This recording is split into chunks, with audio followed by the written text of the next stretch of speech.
Well, hello everybody. Hello Bettina, how are you? Hi, Eric. Hi, everyone. I'm doing great. How are you? I'm doing very good.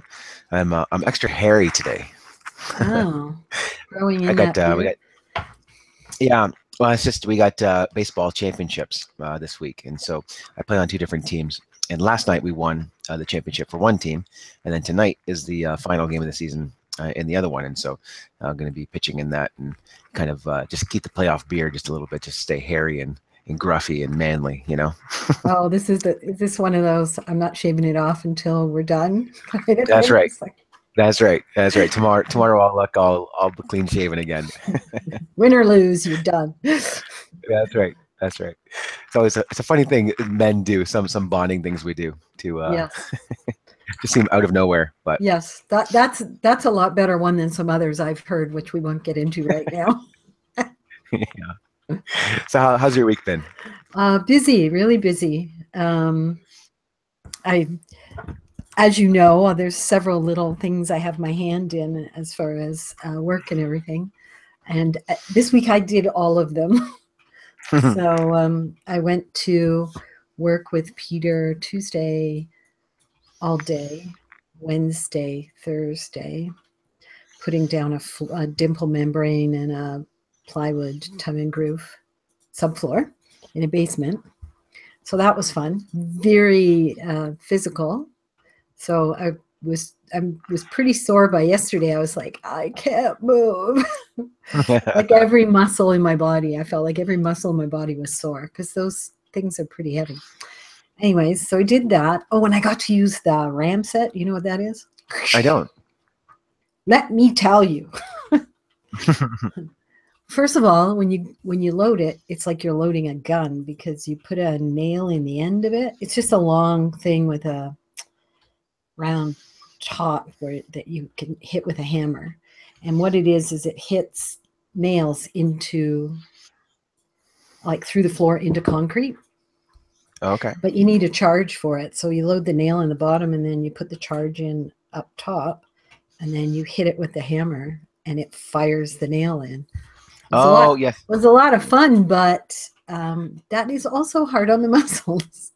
Yeah. So I did that, and then I had my two choirs that I manage. So I had to go to those on Tuesday and Wednesday, and then I had a coaching client on Wednesday, and yeah, so it was a pretty busy week, which was good. I mean, it felt good to be busy and do something that feels more. It's funny because I do a lot around the house. I do a lot of baking. Cooking from scratch, putting things down for the winter, and the garden and everything. But for some reason, that doesn't strike me as being productive as much as going out and doing those things that I'm getting paid for.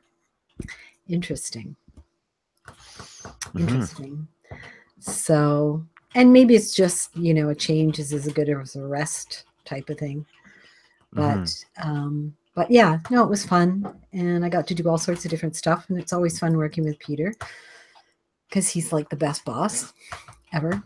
He's like so not demanding and so patient, and yeah, it was good.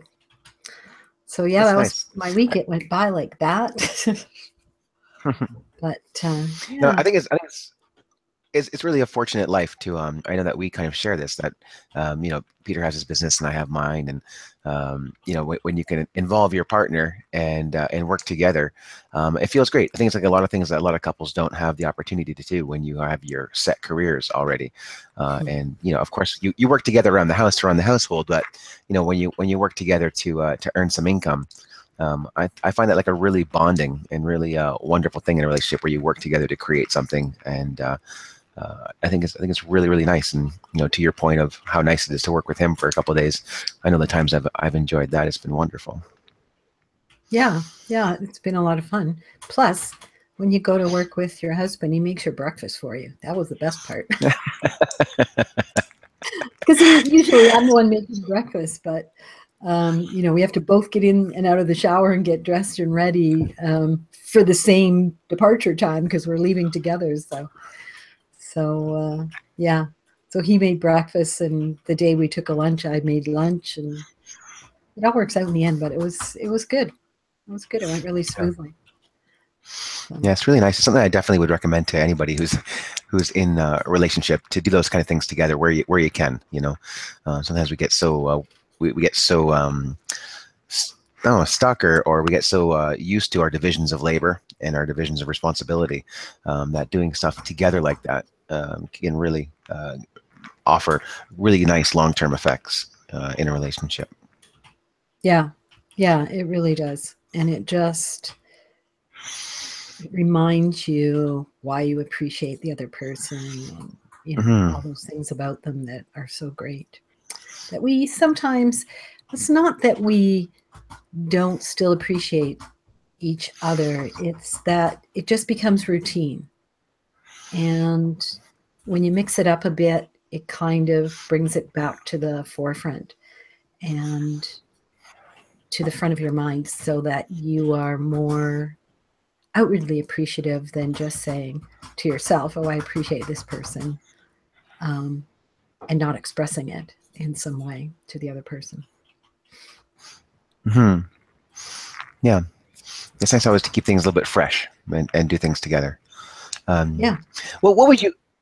Yeah, what would you say is as you look at your own relationship, and it's something that I can vouch for. We went out bowling all together, us, Bettina and Peter, and another couple, and just like how much fun you guys seem to have together. At I don't want you to think that, you guys have been together for a while, but still there's this great like enthusiasm and enjoyment and individual enthusiasm too that you guys bring. And I was wondering if you could maybe bring some of that into words about what you guys have built together. For somebody who maybe have in a spot where the relationship might be a little bit stale, or maybe they're not in one that they love. Well, thank you for that. That's really nice of you to say. Um, we really like each other. We enjoy each other's company. There's very little that gets us caught up in, I don't know, like, here's how this is the problem. How do I put it into words? My first marriage was totally different than this one. So I have done it both ways. I have done it in that, what the Course in Miracles calls special relationship, where you are depending on the other person to make you happy and provide for you the life that you were expecting when you married them. And I know how much suffering that can bring to a person, and how much discord it can bring to the marriage, and how all the things that you originally loved about the person fall by the wayside because of the expectation, the unfulfilled expectations that we're holding to the other person. This is not that kind of relationship.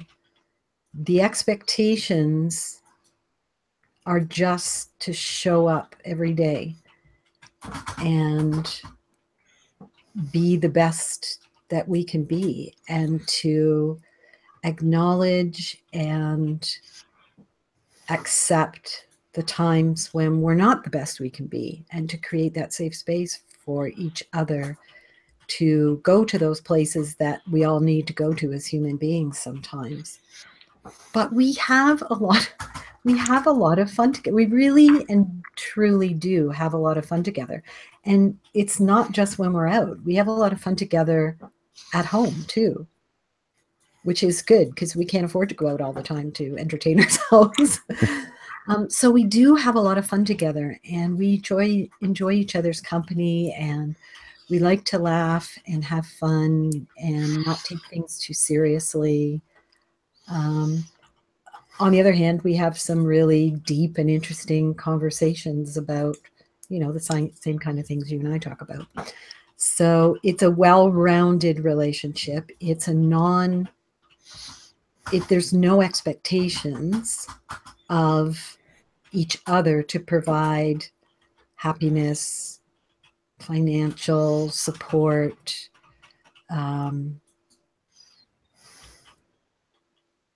I would say emotional support, but it's not so much emotional support as it is just holding that space for emotional upheaval, growth, letting go, whatever you want to call it. But even if the other person can't hold that space, it's still okay. I don't know. It baffles me sometimes. Really, I can't even, like, sometimes I just look at the relationship and I go, wow, this is like the most amazing experience I've ever had with somebody else in a relationship. And I can't always just pin down what makes it work. But I think that ease of communication, the ease of being with the other person, being on the same page, being in alignment, because I think that's really what it is that we are in alignment with each other, and we don't really have fights. We get out of alignment with each other and we kind of disconnect. And so it's that he's just the perfect person for me. He's just the perfect person for me. And that's, you know, I didn't find him. The universe said, here's this man. He might be the one. And as you know the story, he wasn't at first, or he didn't think he was anyway. But in the end, there was no fighting it because it was the universe that was drawing us together. Come hell or high water, it was happening. And there was nothing either of us could do about it. So it was the perfect match. And it was, we still always consider it an arranged marriage by the universe. And it's interesting because I wear my grandmother's engagement ring as my engagement ring. And my grandmother never actually wore it, but that's another story. But her marriage to my grandfather was an arranged marriage. And it just seemed fitting that we consider our marriage as an arranged marriage by the universe, no matter who arranges it, right? That it's so perfect that I wear that ring. And I could not have found someone for myself that is that good a match for me if I had been trying to do it for myself. And I think sometimes when we try and push things and control things and make things happen, it's never as good as if we just let go and allow God or the universe or whatever you want to call it to take the reins and take control and show you the plan. I don't even know if I answered your question because it's difficult. No. It really is a difficult question. And I wish I had a solid answer for it. And we often laugh and talk about we should write a book about our relationship, but I'm not even sure how to begin to explain it, but it is a very easy, very light, and very loving relationship. Yeah. It's a couple of themes I pick up on there, when you say it's light, and that certainly comes across.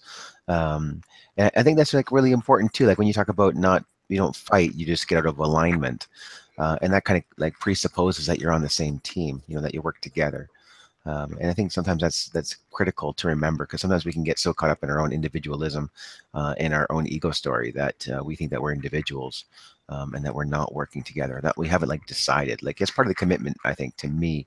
Part of the commitment is that, okay, no, we're gonna work together, moving forward.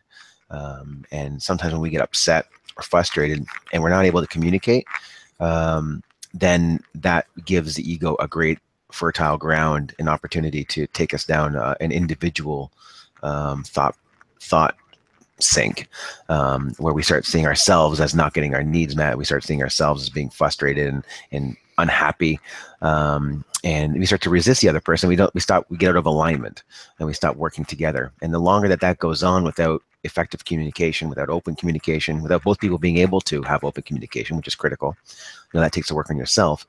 But the longer that that goes on without that occurring, the communication, the more that we pull away without even knowing it, and the more that we begin to want to make ourselves an island and protect ourselves, and then we give less, and then the whole thing just unravels, and the whole thing can either spiral upwards or can spiral downwards. And I like I like when you bring up a lot in a lot of different ways about keeping it light, keeping it fun, doing things together, doing new things together. And I know that I'm a, Myers-Briggs, I'm a heavy P. I like doing a lot of different activities. And I know maybe for somebody else it might be different. I don't know what it's like to live a life like that, because for me, like the way that you talked about how Tuesday, Wednesday, Thursday, you guys work together, and Friday is off, and then Saturday is a work, and then Sunday is a choir, and then Monday is an alteration, or Wednesday is a coaching client. Like for me, that really, really works.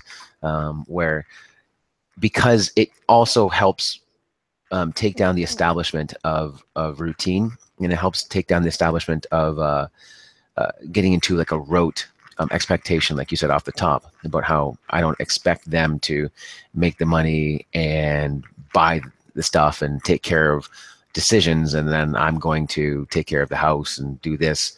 It's just an expectation to show up together each day. And I find that having a life that involves a lot more spontaneity and a lot more varied activities really helps us just wake up together and then decide what we're going to do together for the day that's going to be fun and productive.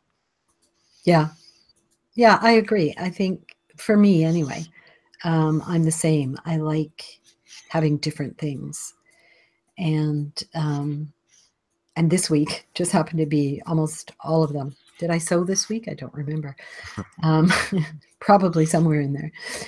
But yeah, I do like that sort of spontaneity, and that, what am I doing today? And it might be different than what I did yesterday or what I'm going to do tomorrow. But always kind of deciding together, how we're going to spend our time, or what we're going to do, or planning as we go forward. And, it's interesting talking about being in alignment. And I think it's very important to note that if you are out of alignment with your partner, it's because you're out of alignment with yourself. And it's just a reflection of your misalignment, if that's a word. And just a gentle nudge to realign yourself so that you can come back to the relationship from that place of the beloved, which is how the relationship should be. It's the beloved, to me, is the relationship, is the beloved. Like that coming together of two people is the beloved.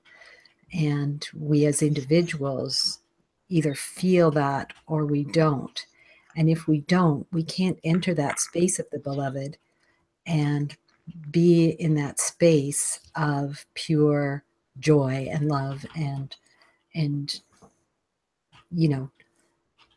just enjoyment of life itself. Just, it's so empowering and so exciting to be able to just let someone be who they are and enjoy who they are as much as they do. I mean, that to me is so amazing. It's such an amazing feeling to let them go to do that, and I think it's important. I think, there's that old sort of stereotype of the woman marries a man thinking she'll change him, and the man marries a woman hoping she'll never change. Not really a good way to start, right? But yeah, like that's not something we live by. But I think in my previous relationships, I think it was definitely something I lived by. It's like, well, he's not quite what I want, but I'll make him what I want. It doesn't matter what I think someone else should be. It's can I be joyful for them when they are happy being who they are? That's really important, right? I'm thinking about when we were bowling and what was what was happening, because it was just it's such a natural thing for us. I just I really have to think about what was going on. Oh yeah, we were bowling.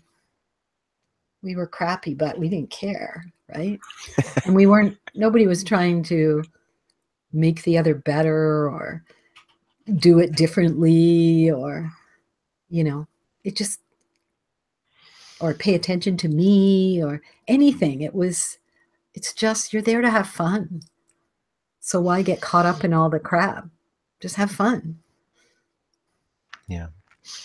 It's really nice. I really like the way you put that. If you can, and I'm paraphrasing, but if you can have joy just observing them enjoying who they are, that's really huge. It ties into that cliche you bring up about how women want to change men and men want women not to change when they first meet, and that can be a perspective we bring into the relationship, but it's also typical ways in which we fail in relationships cause that to occur. And I think that's wonderful. When you can stand back and just enjoy the other person for whatever it is that they are.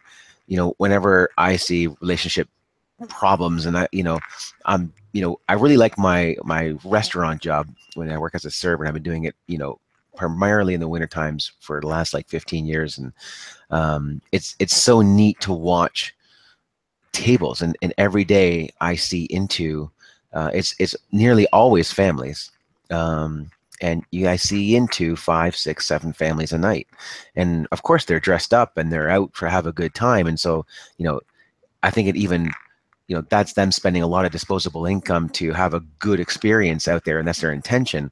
But even in that, you can pick up things, and not all of them are good interactions. Some of them you can really see a stuck energy between two people. You can really see ways in which they fail each other almost, and they're frustrated with one another. And I always marvel at being able to see into other relationships. And I do think that is one of the big issues, is that we get frustrated with how our partner is. And then every time that they let down the ideal of what we have in our head for them because of what we think that we want from a partner, all these untrue belief systems on top of each other, then we get snippy and short, and we take our love back, we take our softness back, we take our openness and our vulnerability back, and then you're just so far apart you can't create the electricity to jump between you. And it's a real study, and I know that we've used up most of our half hour already, but some things to think about when we interact with our partner, and how to make things wonderful and light and life-giving, as opposed to something that's always draining energy, and making us feel small and rigid and crusty. Yeah. And here's the thing. I think we get stuck in that. Now we're pissed at our partner or whatever.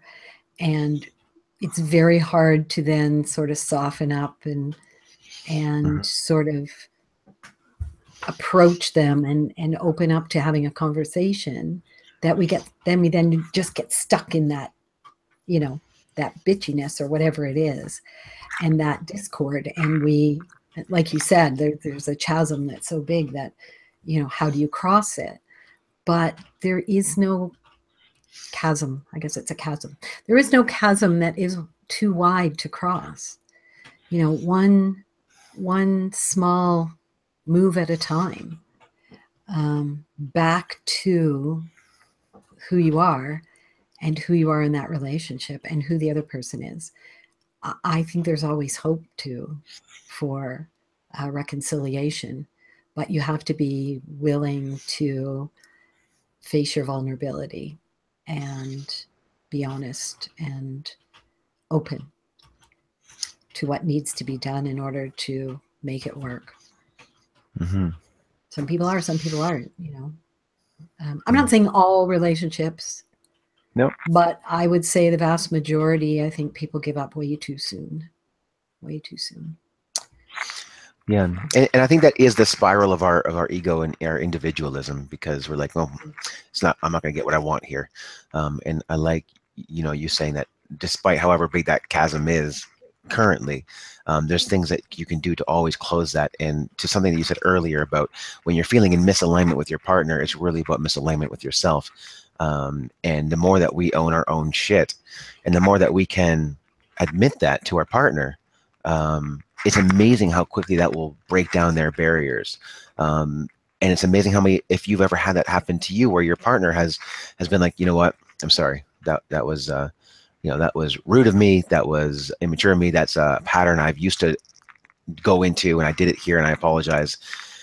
No matter how upset I'm feeling or how like unfair I feel like the situation's been, when they can say that, immediately it just all melts away. I'm like, oh my God, of course, I love you. Um, and when we can do that, it's a reminder so that we own our own shit too, and that we can be the first to apologize, and we can be the first to acknowledge where we've set the energy improperly, or we've set the energy in a way that causes them to get their back up. And that plays out in so many different ways, that manifests in so many different ways in every different relationship. But when we can do that, we are the creators of our experience. We are gods, and we can change people around us simply by realigning our own energy. And when we can do that by realigning, it's amazing how quickly the other person melts. Yeah, absolutely. It's amazing the power of vulnerability. Yeah.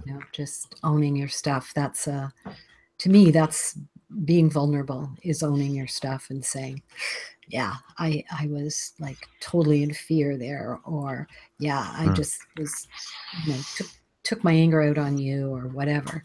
That's really being vulnerable, and that's a really scary place to go, but it takes such courage to do it. And I think people don't always realize how courageous it is to share your vulnerability and the power it has to heal a relationship. That's, I think a really important thing to take note of. Yeah.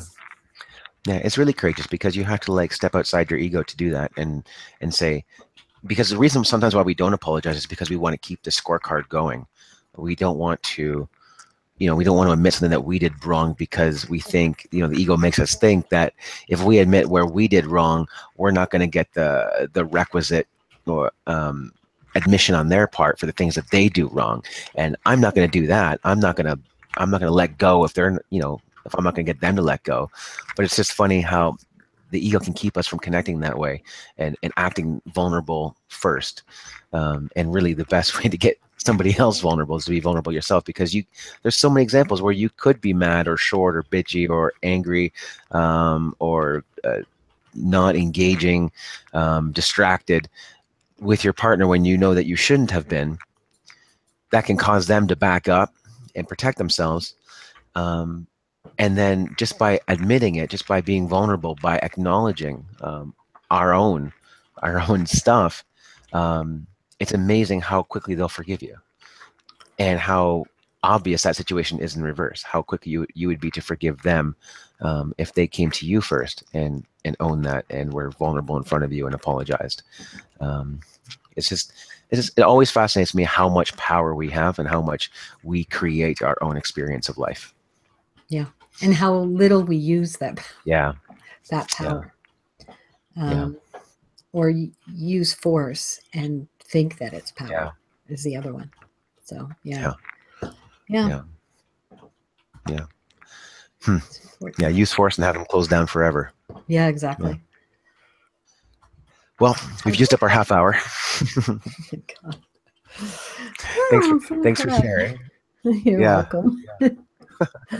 I hope it made sense. I think it did. How do you feel about finishing us off with a meditation today? Absolutely. Wonderful. Let's close our eyes. Take a deep breath.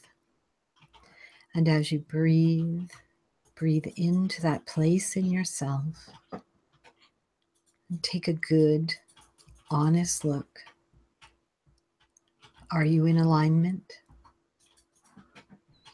Are you out of alignment? Are you connected to the loving presence that you are? Do you feel your oneness with the universe and those around you? When you are in this place, you are in your relationships in the way of the beloved. And it is the most magical and miraculous kind of relationship you could ever have. There is joy and laughter. There is peace even in the struggles of day-to-day life. Because there you are, standing together with someone else, supporting and loving and accepting each other in everything that you do, without expectation, without judgment, but merely by seeing the joy that runs as a thread through you and everyone you have relationship with, and understanding and experiencing the joy of others and being joyful for the joy that they feel, and being happy for the love that they feel and the challenges that they face and the wonderful accomplishments that they have. We can be happy and joyful for someone else's journey. We have reached that place of the beloved. When you're ready, wiggle your fingers and your toes and bring yourself back to the world. Thank you, Bettina. You're welcome. All right. Thanks, everybody, for joining us this week, and we'll see you all again next. Have a great week, everyone.